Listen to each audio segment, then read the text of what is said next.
Hey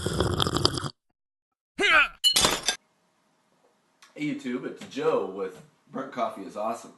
You may have noticed that I changed some things around there a little bit, changed my name and the name of my YouTube channel, but when it comes down to it, nobody really cares, right? Well, the same thing happened with Palestine recently. They changed their name on all their official documents from the Palestinian Authority to the State of Palestine. What are they the state of? That's what I don't understand. I'm pretty sure they don't actually have a country. They don't have soil. They're just a people, right? So what state of Palestine are they talking about here? And when it really comes down to it, nobody cares, just like nobody cared when I said my name was John.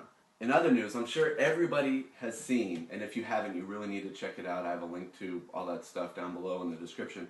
The Piers Morgan argument with Alex Jones, and I think it was kind of one-sided. Alex Jones, again, is the guy that's trying to get Piers Morgan deported from the United States for his gun control views. Now, I guess I can kind of see both sides to this. One, Piers Morgan comes from UK. UK has very, very, very strict gun control laws. In fact, that's one of the biggest black market scams that you can do right now to make money in the United States is go to a state that has very loose gun control laws, buy a bunch of handguns and find a way to get them to the UK. I'm not saying to do that. People get caught doing that all the time. You're risking a long time in jail on either side, so don't do that. But what I'm trying to say is they have strict gun control laws in the UK. Like, you can pretty much have a hunting rifle, and that's if it was made in the 1700s. So yeah, I can see that side. Like, take your opinion that you were raised with, all that stuff, leave it out of our country because it doesn't belong in our country. We were founded on different principles. But at the same time, you have a guy from a place who has already experienced this sort of thing. They've already made these kind of changes, so he might have a little bit of input on how it should be done and everything. So I don't know. I'm torn on it. To be honest, I am against gun control, but that's a completely different story. Congress. I don't know if you guys saw this. Congress job approval rate fell to 9%. Now that seems like, okay, sounds about right. They're sleeping on this Superstorm Sandy aid thing. They're doing all kinds of stuff. Fiscal cliff, yeah, 9%, that's cool. But when you compare it to the other things that are actually recorded as favorable, more favorable in approval rating, like let's see, we have cockroaches, colonoscopies, root canals, lice, and sitting in traffic. You gotta be kidding me. I would rather have lice, I'm not saying this, I would rather have lice than have to deal with the Congress that we have today. That's, like, if that doesn't wake you up and say, yeah, maybe we should get to work here, I don't know what will. In Texas, I don't know if you guys saw this, 2 Rembrandts may have been found at a swap meet in San Antonio by some guy. I guess he paid $15 a piece for them. Now this isn't just some guy who saw some cool paintings and picked them up. I guess this guy has like hundreds of paintings in his house, and he's a big art collector. So he saw these and he was like, wow, these are amazing. I got to get these checked out. So he bought them for $15 a piece, and they may or may not be the real deal, but still, that's ridiculous. Especially when you think of, what was it, October of last year? Some guy was fishing in the San Antonio River and found a mastodon tooth. A mastodon. It was like this big. And I guess it's worth like a little bit of money. They have a little bit of a following on eBay because they're kind of collectible.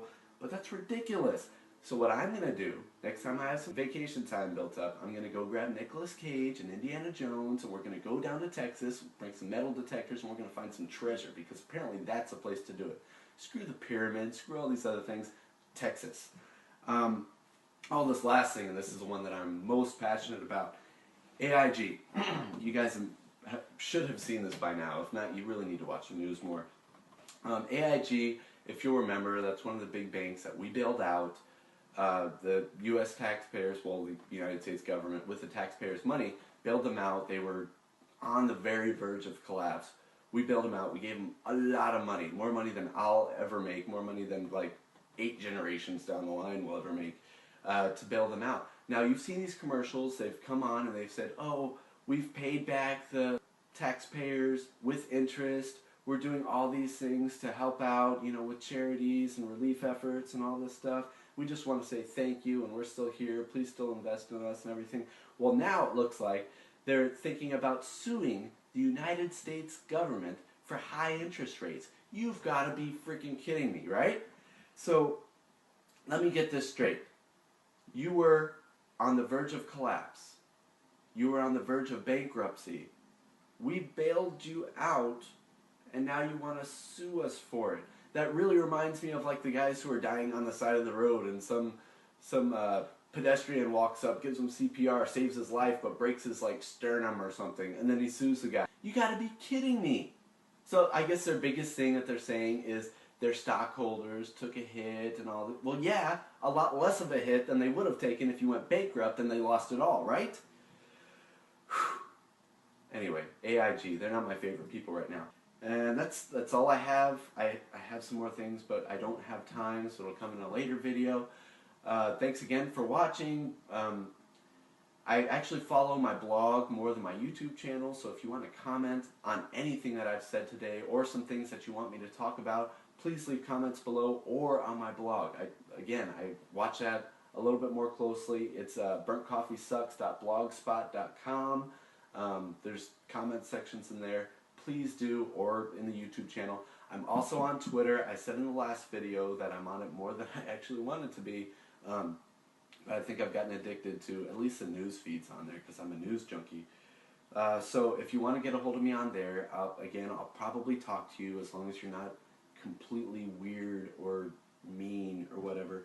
But I'm always up for a good argument. It's at BurntSucks, BurntSucks. I had to remember how to spell it there. But that's all I have for today. Thank you so much for watching. Stay tuned for more videos. See you later.